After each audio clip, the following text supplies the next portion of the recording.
Menopause hormone therapy or hormone replacement therapy is essentially a way to give women a combination of either estrogen and progestin or some sort of progestin activity. It's called progesterone, or estrogen alone, depending on whether or not she has a uterus. And the goal is to alleviate the symptoms that occur during menopause when a woman's ovaries stop producing the hormones estrogen and progesterone.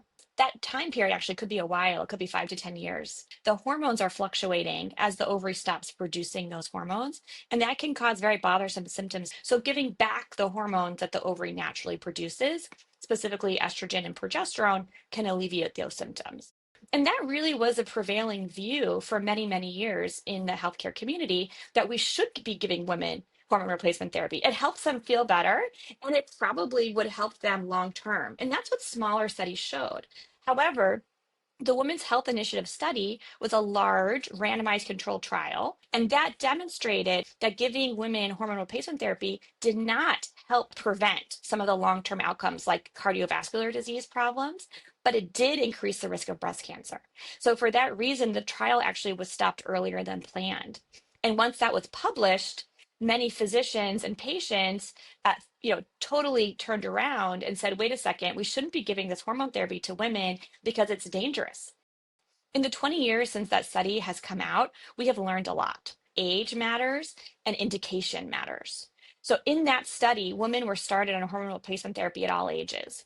And what we've since learned is that women who start hormone replacement therapy under the age of 60 or within 10 years from the onset of menopause have a much more favorable risk to benefit profile. The other thing that we learned is that the reason for starting hormone replacement therapy or the indication matters. So for women who start hormone replacement therapy because they have significant symptoms like hot flashes or vaginal dryness, that actually is more beneficial than women who are starting it in an attempt to prevent the long-term complications of having low estrogen. The formulations that we used have also changed. In that study, the estrogen that was used is actually something called Premarin. It was an estrogen that we had at the time, and we still have, but it's not a hormone that is naturally produced by women. It was actually a combination of horse estrogens. And the progestin that we used in that study was a synthetic progesterone. That's what we call it, a progestin.